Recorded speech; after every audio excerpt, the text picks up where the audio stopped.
While the XS10 is an amazing camera, there still leaves something to be desired for my own personal video needs.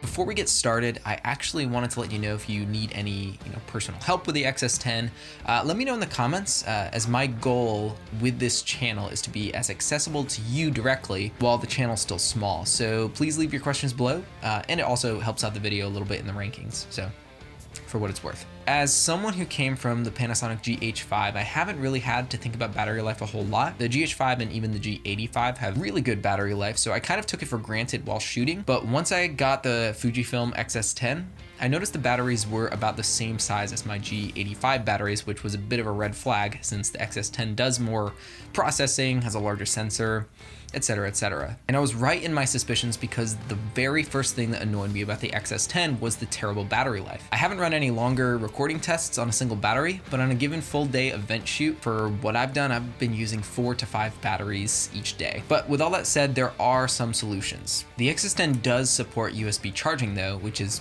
great, but I found that my little Anchor power bank charges it just a bit slower than the camera's consumption, so the battery is functionally always charging and discharging while connected via USB-C. And while this does give you, all day battery life with this power bank, if you mount it on top of the camera, it generates a brand new issue. When you have a camera that is constantly charging, discharging, you end up creating a lot of heat, which leads to my next issue with this camera. I was thinking about putting, record limits instead of overheating, but it really doesn't help anyone when you have unlimited recording, but can't continuously record a 4K clip at 100 or 200 megabits per second. Again, Panasonic really spoiled me with the ridiculous reliability.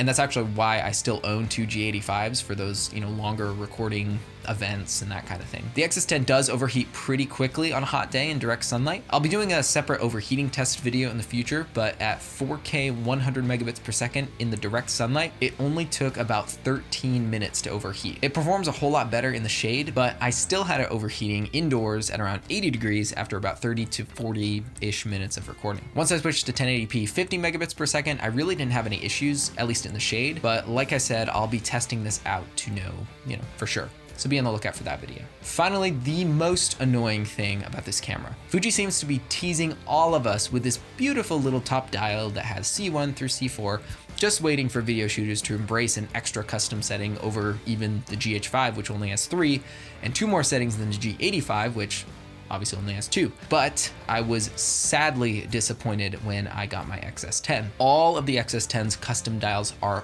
photo only. Fuji, you will win over a lot of pro video folks if you simply updated the firmware to allow all those dials to be custom video dials. For me, I just love having 4K, just 24p, 1080-60, and maybe some fun slow-mo options. So having custom dials is probably the most helpful thing on a hectic shooting day. And when you're fiddling with settings, you're not focused on the job at hand, and you end up not really looking like a professional. Whereas if we have something like the Panasonic G85, while it's technically a worse camera on paper, being able to switch from C1 to C2 is incredibly helpful. Now, there is a bit of a way around this, but it's not very seamless. What I like to do is use the custom menu to house all of my favorite settings and change them from there in a couple clicks. But still, forgetting that you're in 60p when you want to be shooting in 4K 24p is actually a really easy mistake to make, especially on a really busy event shoot. Now, there is a way around 2 of these issues, and I plan on doing it in the future.